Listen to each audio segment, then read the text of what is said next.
একটু নির্জন কোণে বসুন, কারণ এই কথাগুলো কেবল আপনার আর আমার মধ্যে। এই যে এখন আমি কথা বলছি, হয়তো আপনারা ভাবছেন এটা শুধুই গল্প, কিন্তু বিশ্বাস করুন, আমার জীবনের এমন এক অধ্যায় যা বলতে গিয়ে আজও আমার বুক কেঁপে ওঠে। আমি মৌসুমী, আমার বাড়ি নদিয়া জেলায়। মফস্বলের এক সাধারণ মেয়ে আমি। আজ আপনাদের এমন এক সত্য শোনাবো যা সমাজের চোখে ঘোর অন্যায়, কিন্তু মানুষের মন তো আর সমাজের বেড়া মানে না, তাই না? আমার পরনে আজ একটা হালকা সবুজ রঙের তাঁতের শাড়ি, একটু পুরনো ডিজাইনের। আমার শরীরটা হয়তো তেমন ছিপছিপে নয়, কিন্তু ঈশ্বর যা দিয়েছেন তাতেই আমাকে মানিয়ে নিতে হয়। আমি যখন কথা বলি, আমার আঁচলটা বারবার কপাল থেকে সরে যায়, আর আমি একটু অস্বস্তি নিয়ে সেটা ঠিক করি।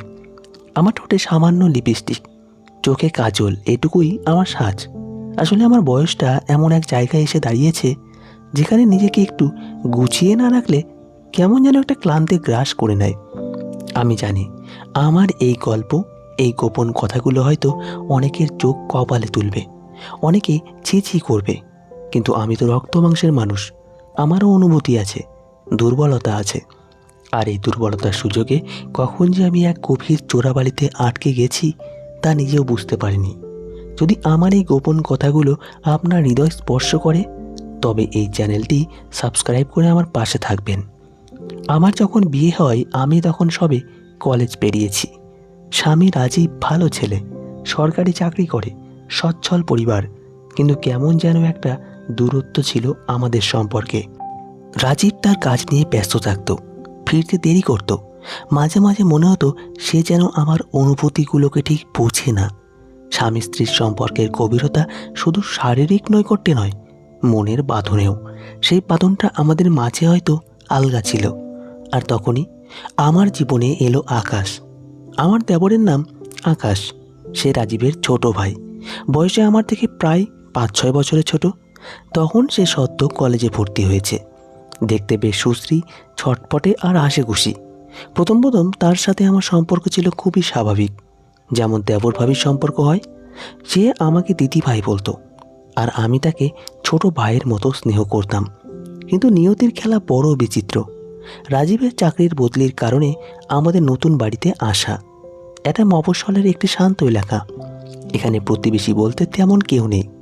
রাজীবের অফিস আর আকাশের কলেজ দূরে, তাই দিনের বেশিরভাগ সময়টা আমি একা থাকতাম।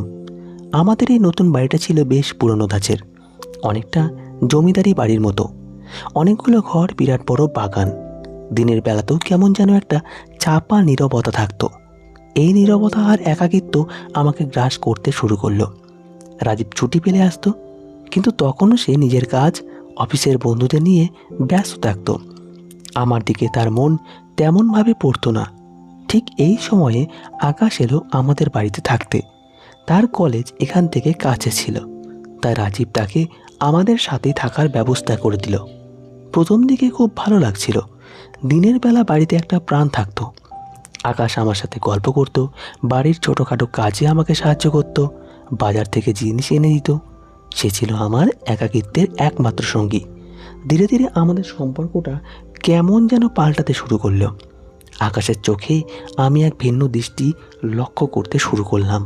সে যখন আমার দিকে তাকাতো, সেই দৃষ্টিতে ছিল এক অদ্ভুত আকর্ষণ যা আগে কখনো দেখিনি। আমার পরনে যখন শাড়ি থাকতো, কিংবা আমি যখন রান্নাঘরে কাজ করতাম, দেখতাম সে আমার দিকে তাকিয়ে থাকতো অপলক দৃষ্টিতে। আমার ব্লাউজের ফিতেটা একটু আলগা হলে বা আঁচলটা সরে গেলে সেটার দিকে ওর চোখ আটকে থাকতো। যদিও সে নিজেকে সামলে নিত খুব তাড়াতাড়ি। প্রথম প্রথম আমি এসব পাত্তা দিতাম না। ভাবতাম আমি তার ভাবি, ছোট ভাই, হয়তো আমাকে অন্য চোখে দেখবে কেন।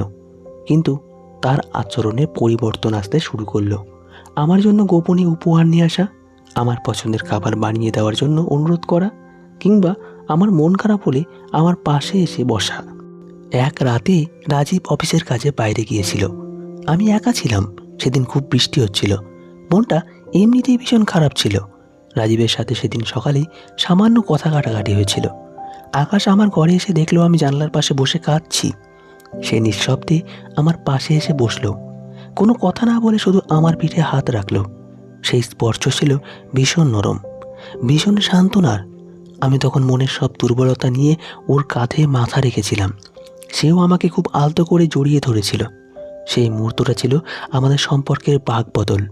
আমি তার হৃদস্পন্দন শুনতে পাচ্ছিলাম, আর সেও যেন আমার ভেতরে সব শূন্যতা অনুভব করতে পারছিল। আমি সেদিন তার মধ্যে রাজীবকে খুঁজেছিলাম, যা রাজীব আমাকে কোনোদিন দেয়নি। এরপর থেকে আমাদের লুকোচুরি শুরু হলো। দিনের বেলায় যখন রাজীব থাকতো না, তখন আমরা এক হয়ে যেতাম। কখনো বাগানে, কখনো ছাদে, কখনো বা রাতের আধারে আমারই শোবার ঘরে। সে আমাকে বোঝাতো আমার এই একাকিত্ব শুধু তার চোখেই পড়ে।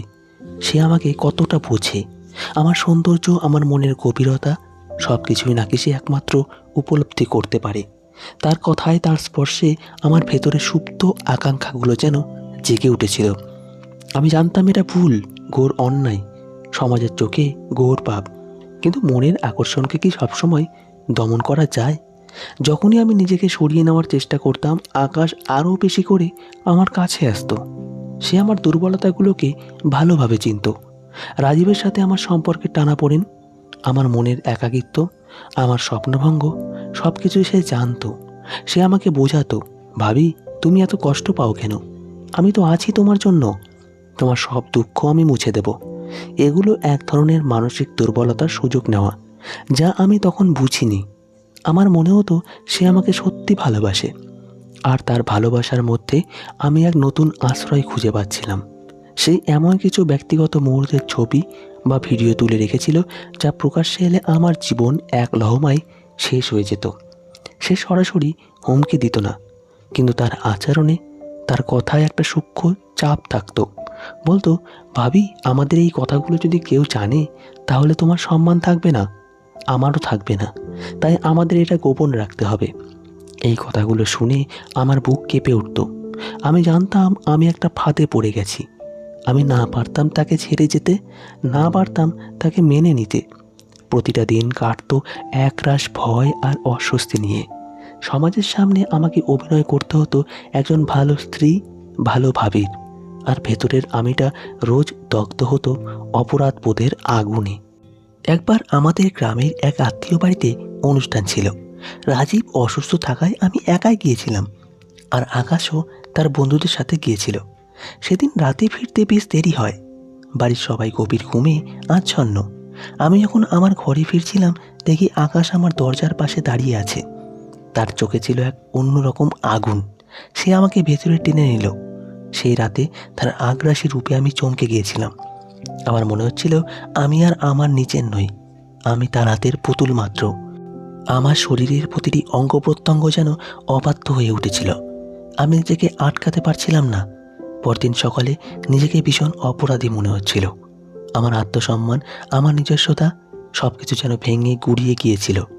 এরপর থেকে আমি বুঝতে পারছিলাম এই সম্পর্কের কোনো ভবিষ্যৎ নেই। এটা আমাকে কেবল অন্ধকারেই ঠেলে দিচ্ছে। আমার হাসি, আমার আনন্দ, সব কিছুই যেন কেড়ে নিচ্ছিল এই গোপন সম্পর্ক। আমি নিজেকে ভীষণ একা মনে করতে শুরু করলাম। এই সম্পর্ক আমাকে মানসিকভাবে পঙ্গু করে দিচ্ছিল। আমি রাজীবের দিকে তাকাতে পারলাম না, নিজের চোখের দিকে তাকাতে পারতাম না। এই লুকোচুরি, এই ভয় আমাকে তিলে তিলে শেষ করে দিচ্ছিল। আমি জানতাম এই ধরনের সম্পর্ক শেষ পর্যন্ত কাউকে সুখ দেয় না, কেবল ধ্বংস করে। একদিন আমি সিদ্ধান্ত নিলাম, আর নয়, এই বন্ধন থেকে আমাকে বেরোতেই হবে। খুব সাবধানে আমি আকাশের সাথে দূরত্ব তৈরি করতে শুরু করলাম। প্রথমে সে মেনে নিতে পারেনি, রাগ করেছিল, হুমকিও দিয়েছিল, কিন্তু আমি ছিলাম দৃঢ় প্রতিজ্ঞ। আমি তাকে বোঝানোর চেষ্টা করেছিলাম যে এই পথ ভুল।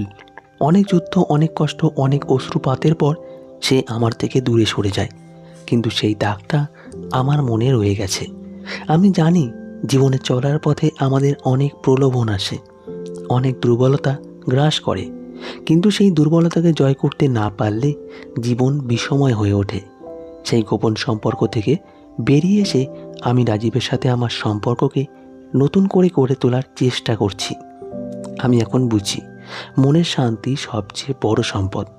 কোনো গোপন আকর্ষণ বা ক্ষণিকের মোহের পিছনে ছুটে সেই শান্তি নষ্ট করা উচিত নয়।